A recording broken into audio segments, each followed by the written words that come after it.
en el corazón del reino de Ovalúa, donde solo los adinerados eran considerados dignos de respeto y los empobrecidos eran desestimados como seres inferiores, Maro vivía al margen de la sociedad.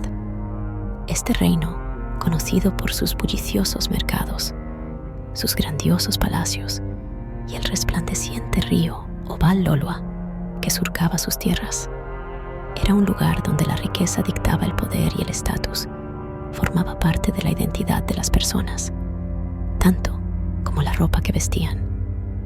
Maro era un joven de belleza cautivadora, con profundos ojos marrones que parecían contener los secretos del mundo, y un fuerte y ágil cuerpo, endurecido por años de trabajo.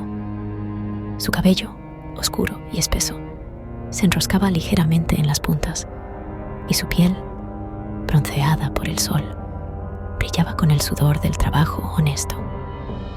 A pesar de su atractivo físico, Maro era a menudo pasado por alto, despreciado por aquellos que se consideraban superiores simplemente porque sus arcas estaban llenas. Cada mañana, Maro se levantaba antes del amanecer, tomando su hacha y dirigiéndose hacia los bosques muertos que bordeaban el reino. El bosque era su santuario, un lugar donde los árboles se alzaban altos y orgullosos, intactos por la codicia que consumía el reino. Allí, entre el susurro de las hojas y el aroma de la tierra fresca, Maro se sentía en paz. Los imponentes árboles eran sus únicos compañeros. Su presencia silenciosa era un consuelo para su corazón solitario. La vida de Maro era simple, aunque no estaba exenta de dificultades. El trabajo de un leñador era agotador y mal remunerado. Pasaba sus días cortando madera y apilándola en ordenados montones, que luego vendía en el mercado por una suma miserable. La gente de Ovalúa, vestida con finos sedas y adornada con oro, a menudo se reía al verlo, sus miradas despectivas recordándole su lugar en el mundo. Sin embargo, Maro no era amargo. Había aceptado su destino, eligiendo en su lugar encontrar consuelo en las pequeñas alegrías de la vida. El calor del sol en su espalda, la brisa fresca que movía las hojas y el canto de los pájaros que llenaba el aire. En un reino donde solo se valoraba la riqueza, Maro era visto como nada más que un pobre leñador, pero pocos sabían que el hombre que ridiculizaban era el legítimo heredero del trono, oculto a plena vista, su verdadera identidad perdida en las arenas del tiempo. A pesar de la dureza de su vida, Maro contaba con una persona que lo veía como realmente era: Sara, una joven de belleza e inteligencia incomparables. Se había enamorado de Maro no por su apariencia, sino por su corazón. Sara no era rica, pero poseía una abundancia de bondad. Su espíritu era libre e indómito como el viento. Siempre había mirado más allá de la superficie, reconociendo en Maro un alma tan pura como el río que fluía a través de sus tierras. Sara había crecido en la misma aldea que Maro, y desde joven admiraba su resistencia y fortaleza.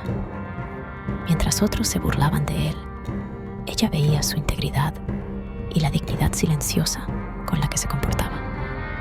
Con el tiempo, su vínculo se fortaleció y el amor de Sara por Maro se profundizó con cada día que pasaba.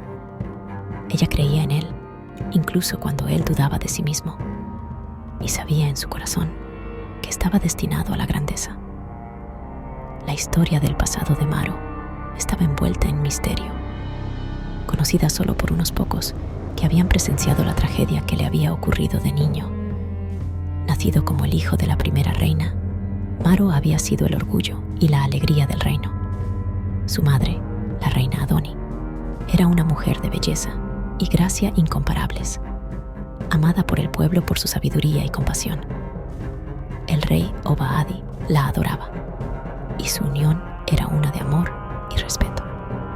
Juntos gobernaron el reino con justicia y equidad, y su reinado marcó una era dorada de paz y prosperidad. Sin embargo, bajo la superficie de esta existencia idílica, fuerzas oscuras estaban en juego. La segunda esposa del rey, la reina Hakami, era una mujer impulsada por la ambición y la envidia. Codiciaba el trono para su propio hijo, el príncipe Adoki, y no se detendría ante nada para asegurar su ascenso. La reina Adoni, percibiendo la creciente amenaza, intentó proteger a su hijo, pero el destino tenía otros planes. Un día fatídico, cuando Maro tenía apenas 8 años, él y su madre fueron emboscados mientras caminaban por los jardines del palacio. El ataque fue rápido y brutal, orquestado por los leales de la segunda reina. La reina Adoni luchó valientemente para proteger a Maro, sus instintos maternales sobreponiéndose al miedo que apretaba su corazón. Sabía que si no podía escapar, debía salvar a su hijo. Con la desesperada fuerza de una madre, empujó a Maro, instándole a que corriera lo más rápido que pudiera. Maro huyó, sus pequeñas piernas llevándolo a través de los senderos serpenteantes del terreno. Podía escuchar los gritos de los atacantes tras de él, pero no se detuvo. Su corazón latía con fuerza en su pecho, el miedo y la confusión nublando su mente. No entendía por qué sucedía esto, por qué su madre le había dicho que corriera. Lo único que sabía era que tenía que alejarse. En su frenética huida, Maro tropezó con un camino oculto que lo llevó al río que bordeaba los terrenos del palacio. El agua, tranquila y clara, parecía llamarlo, ofreciéndole una escapatoria del terror que lo perseguía. Sin pensarlo, Maro se zambulló en el río, el agua fría sorprendiendo sus sentidos. La corriente era fuerte y rápidamente lo arrastró lejos del palacio y de los horrores que le habían sucedido. Mientras Maro era llevado corriente abajo, golpeó su cabeza contra una roca, el impacto dejándolo inconsciente. El agua lo mecía suavemente mientras lo llevaba más lejos de la vida que había conocido. Cuando finalmente despertó, estaba tendido en la orilla del río, el sol brillando sobre él a través de las hojas de un gran árbol. Fue encontrado por una pobre viuda llamada Iti, que vivía sola en una pequeña cabaña en las afueras del pueblo. Iti era una mujer de medios sencillos, pero con un corazón lleno de compasión. No tenía hijos propios, y al ver al joven tendido junto al río, lo acogió sin dudarlo. Maro, que sufría de amnesia, no podía recordar su nombre ni de dónde había venido. Iti lo nombró Maro, que en su lengua nativa significa no olvides, un nombre que serviría como recordatorio de su pasado perdido. Bajo el cuidado de Iti, Maro creció aprendiendo las maneras del bosque. Se convirtió en un hábil leñador, proveyendo para ambos con la fuerza de su trabajo. Aunque su vida era humilde, estaba llena de calidez y amor. Iti trató a Maro como a su propio hijo, y en su cuidado encontró un nuevo sentido de pertenencia. Pasaron los años y Maro se convirtió en un joven fuerte y capaz, pero seguía sin tener memoria de su verdadera identidad. Los aldeanos lo conocían como el leñador, un hombre de pocas palabras pero de gran carácter, respetado por quienes lo conocían, aunque no comprendieran su pasado. Sin embargo, en el fondo de su corazón, Maro siempre sentía que algo faltaba, un anhelo por un pasado que no podía recordar. A medida que Maro se convertía en un hombre en la tranquila aldea que había llegado a ser su hogar, el reino de Obala enfrentaba una oscura amenaza. La era dorada de paz y prosperidad que había marcado el reinado del rey Obadi y la reina Adoni se había desvanecido en la memoria. El reino estaba ahora bajo el dominio de la reina Uimi y su hijo, el príncipe Adoki, pero su gobierno estaba lejos de la estabilidad que la gente había conocido. Después de la misteriosa desaparición de la primera reina y su hijo, el reino había comenzado a cambiar lentamente. Los rumores se esparcían como pólvora entre la gente. Susurros de traición, engaño y una maldición que había caído sobre la tierra. Los campos del reino, una vez exuberantes y fértiles, comenzaron a marchitarse. Las cosechas fracasaban y los ríos que antes fluían abundantemente comenzaban a secarse. Los cielos, que siempre habían sido claros y azules, estaban ahora a menudo nublados, reflejando la tristeza que se cernía sobre la tierra. La calamidad afectaba a todos, desde el noble más rico hasta el agricultor más pobre. El hambre comenzó a propagarse y, con ella, la enfermedad y la desesperación. Los mercados, que antes eran vibrantes, estaban ahora llenos de llantos de niños hambrientos y súplicas desesperadas de comerciantes cuyos productos se habían echado a perder. La gente que alguna vez había reverenciado a sus gobernantes ahora comenzaba a cuestionarlos. La segunda reina y su hijo, que siempre habían anhelado el poder, se encontraron luchando por mantener su control sobre un reino que parecía escaparse de sus manos. En un intento desesperado por salvar el reino y asegurar el lugar de su hijo en el trono, la reina Uimi recurrió a los antiguos textos y a los sabios de la tierra. Buscó respuestas de los dioses, de los sacerdotes, de cualquiera que afirmara tener el conocimiento para acabar con la maldición que había caído sobre Obala. Pero, sin importar lo que intentara, la calamidad persistía. Era como si el mismo alma del reino estuviera clamando por su verdadero gobernante, el legítimo heredero que se había perdido. La desesperación de la reina crecía con cada día que pasaba. Ordenó a sus guardias que buscaran en cada rincón del reino al verdadero heredero, aunque no se atrevía a pronunciar su nombre en voz alta.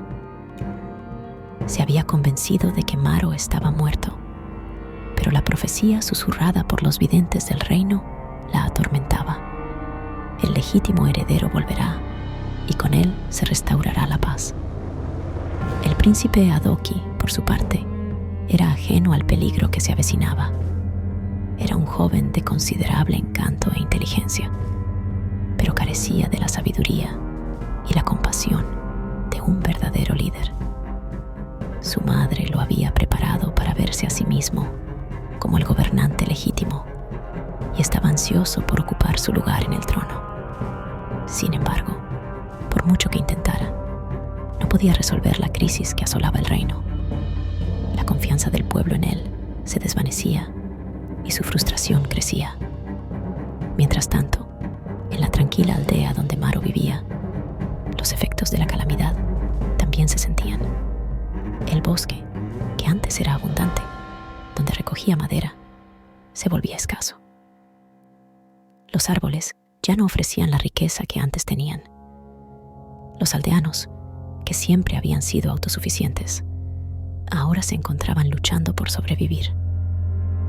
A pesar de ello, Maro continuaba trabajando incansablemente, sus fuertes brazos derribando los pocos árboles que quedaban, con el corazón pesado por la carga de mantener a su madre adoptiva, Iti, a salvo y alimentada.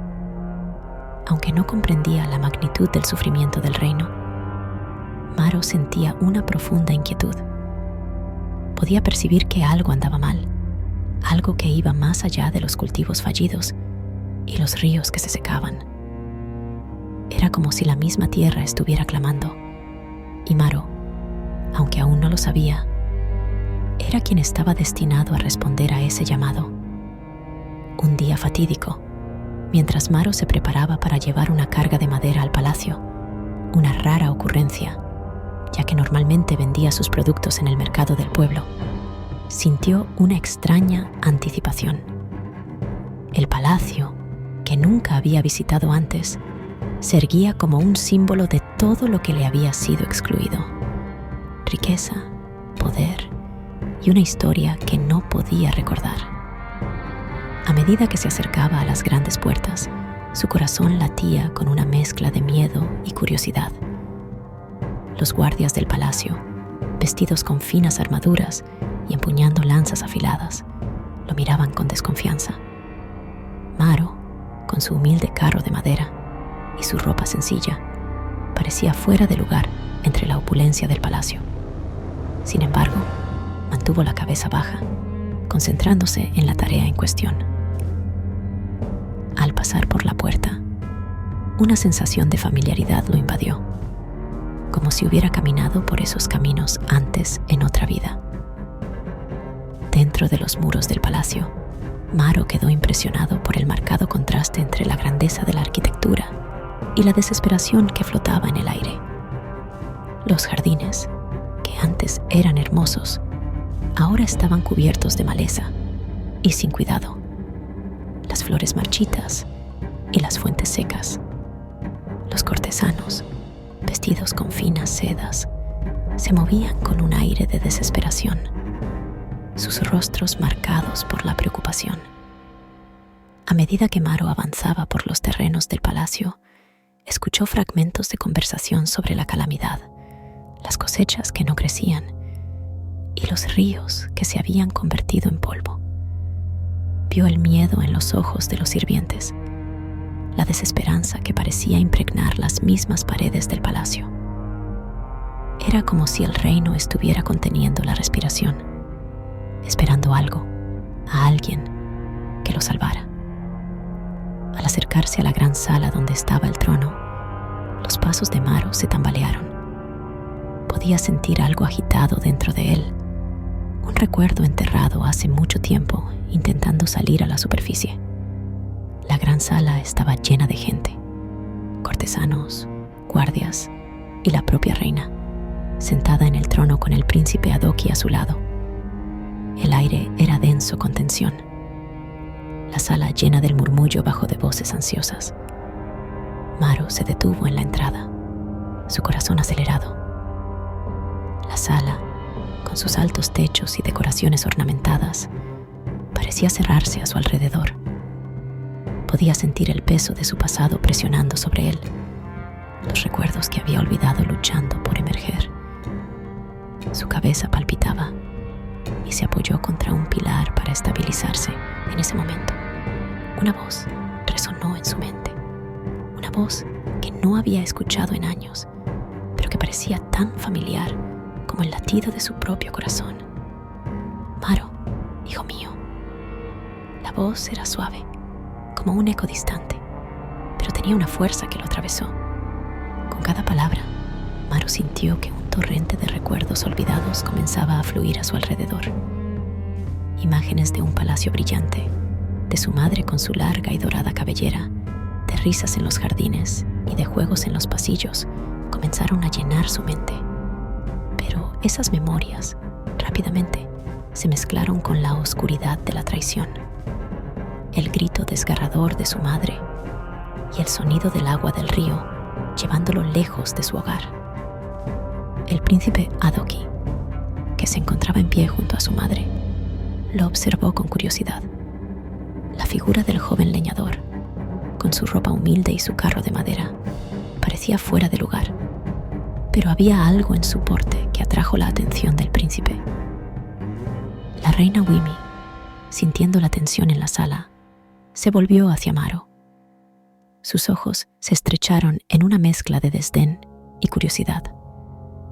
¿Quién eres tú?, preguntó con un tono que intentaba ser autoritario, pero que temblaba con nervio. ¿Por qué has venido aquí? Maro tragó saliva, sintiendo la presión de todas las miradas sobre él.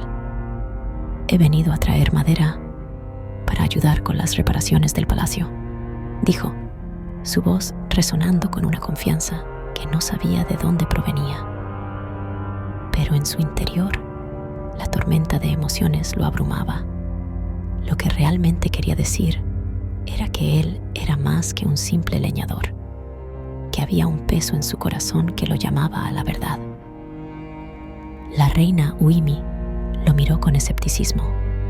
¿Un leñador, eh? ¿Y qué te hace pensar que un simple hombre como tú podría ayudar a un reino en crisis. La respuesta de Maro fue automática, como si las palabras ya estuvieran listas para salir. Porque este reino es mi hogar. Aunque no lo sepa, siento el dolor de la tierra, el sufrimiento de su gente. Y sé que hay algo más grande en juego, algo que necesita ser restaurado. El murmullo en la sala creció y los cortesanos se miraron entre sí, sorprendidos por la audacia del joven. La reina Wimi frunció el ceño, pero había un destello de interés en sus ojos. ¿De qué hablas, leñador? ¿Qué sabes tú sobre el dolor de este reino? Maro sintió el impulso de revelar su verdadero yo, pero algo en su interior le decía que debía ser cauteloso. Sé que la tierra clama por un líder, un verdadero gobernante que pueda restaurar la paz y la prosperidad. Y sé que, aunque he vivido en la oscuridad, mi destino está relacionado con el reino. Con esas palabras, Maro sintió como si un hilo invisible comenzara a tejerse entre él y el palacio.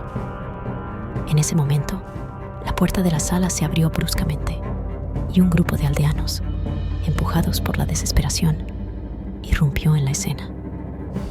Eran hombres y mujeres de su aldea, con miradas de angustia y desesperación, suplicando por ayuda. «Por favor, Su Majestad, nos morimos de hambre. La tierra no nos da nada y nuestras familias están sufriendo», gritó uno de ellos, su voz desgarradora resonando en el aire. El príncipe Adoki se puso de pie, tratando de calmar a la multitud, pero sus palabras no parecían tener efecto. La reina Wimi, sintiéndose acorralada, miró a Maro. «¿Ves? Esto es lo que pasa cuando un reino es gobernado por la debilidad. Necesitamos un líder fuerte». Maro, sintiendo la urgencia de la situación, dio un paso adelante. Tal vez lo que este reino necesita no es solo fuerza, sino compasión. La gente necesita un líder que escuche sus voces, que entienda su dolor. Quizás yo pueda ayudar. Un silencio pesado cayó sobre la sala. La reina lo observó con los ojos entrecerrados, mientras que el príncipe Adoki comenzó a cuestionar la cordura del joven. Pero en el fondo de su corazón, Maro sabía que había algo más en juego. De repente, una visión abrumadora llenó su mente. El palacio en su esplendor, su madre sonriendo desde el trono, el amor y la esperanza que una vez habían llenado el reino. Un grito resonó en su corazón, un llamado a recuperar lo que había sido perdido. Miro a mi alrededor y veo desesperación, pero también veo esperanza. La gente de este reino necesita un líder que no solo se sienta en un trono, sino que camine entre ellos. Yo soy ese líder, proclamó, con una convicción que resonó en su voz. La reina Wimi, sintiendo la presión de sus propias inseguridades, se levantó de su trono. «Suficiente. Eres solo un leñador. ¿Cómo puedes hablar de liderazgo cuando no entiendes las complejidades del trono?» Pero Maro, sintiendo que las palabras brotaban de su corazón, no se detuvo. «Quizás no entiendo todas las complejidades, pero sé lo que es sufrir. Sé lo que es perderse a uno mismo y encontrar la luz en la oscuridad. La verdadera nobleza no proviene de la riqueza, sino de la bondad en el corazón». Los murmullos en la sala comenzaron a cambiar y algunos cortesanos se acercaron, sintiéndose atraídos por la pasión de Maro. La reina, viendo cómo la marea comenzaba a cambiar, sintió un escalofrío recorrer su espalda. Nunca había visto a alguien como él, alguien que podía tocar las almas de las personas con sus palabras. «Maro», dijo, su voz ahora más suave, «si realmente crees que puedes ayudar a este reino, entonces te haré una oferta. Te daré una oportunidad. Si puedes demostrar que eres digno de liderar, entonces podrías tener un lugar en este palacio. pero debes estar preparado para las pruebas que se avecinan. Maro, sintiendo el peso de su destino, asintió. Estoy listo. Haré lo que sea necesario para ayudar a mi pueblo. Y así, en ese instante de decisión, el destino de Maro se entrelazó con el futuro del reino de Oba Lua. La historia de un leñador que había sido despreciado y olvidado estaba a punto de convertirse en la leyenda de un rey. Pero el camino hacia la grandeza no sería fácil. Las sombras del pasado y las intrigas del presente amenazaban con destruir todo lo que había comenzado a construir. Mientras la sala se llenaba de murmullos de esperanza, Maro sintió que el peso de su verdadera identidad comenzaba a desvanecerse. Su viaje apenas comenzaba, y aunque no sabía lo que el futuro le depararía, sabía que estaba listo para enfrentarlo. Con la fuerza del bosque en su corazón y el amor de Sara apoyándolo, se preparó para cumplir con su destino y reclamar el trono que le pertenecía por derecho.